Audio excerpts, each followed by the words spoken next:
guys! Do any of you know Yi Jing? Well, in China, Yi Jing is one of the oldest philosophical books that recounts the thought cultures of Chinese people.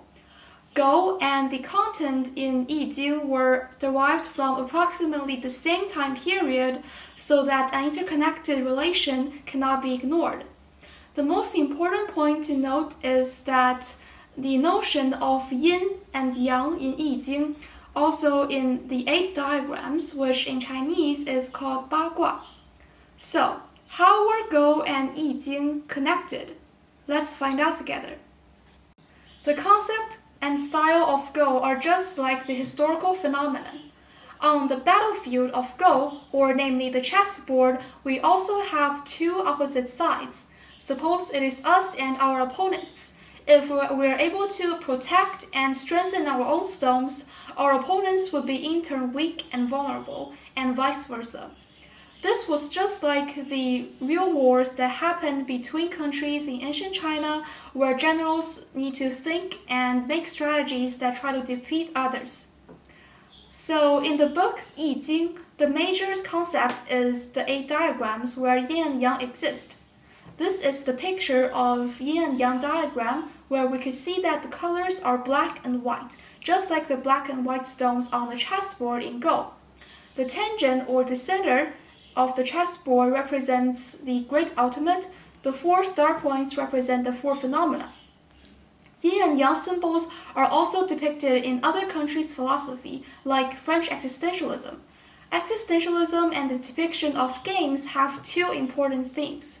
Firstly, it is about the challenges of existence, and secondly, it often involves deception, whether it is deceiving others or self-deception, which corresponds with the concept of existentialism.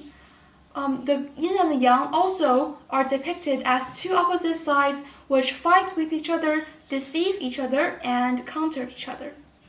In addition, the most famous Chinese professional Go player, Wu Qingyuan, claimed that Go was originally an object that was used to predict the 8 diagrams in ancient China. The chessboard was used to predict the weather and the time suitable for people to plant seeds.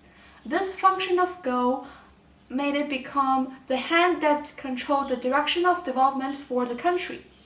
After Go became an entertaining game, the hand was kept to illustrate its importance.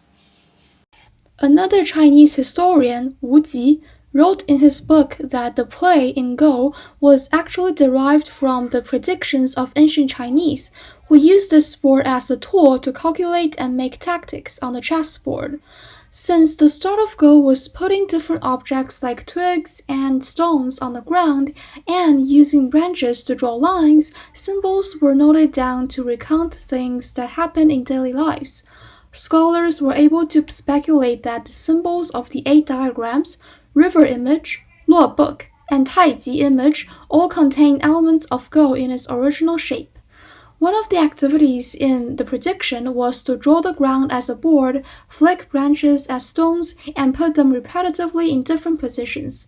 Furthermore, the core element in Go involves the term liberty, which is also essential in the world of philosophy.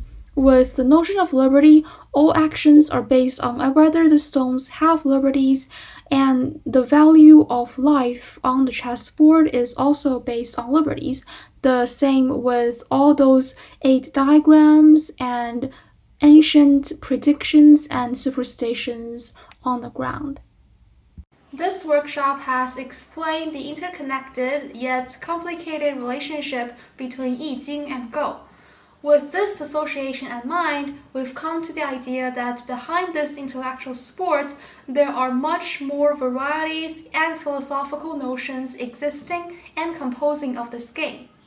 The great essence and intelligence of this game still linger and pave its way back a few thousand years ago, waiting to be discovered and explored. If you are interested in my further videos, please subscribe my channel and I will see you next time. Bye!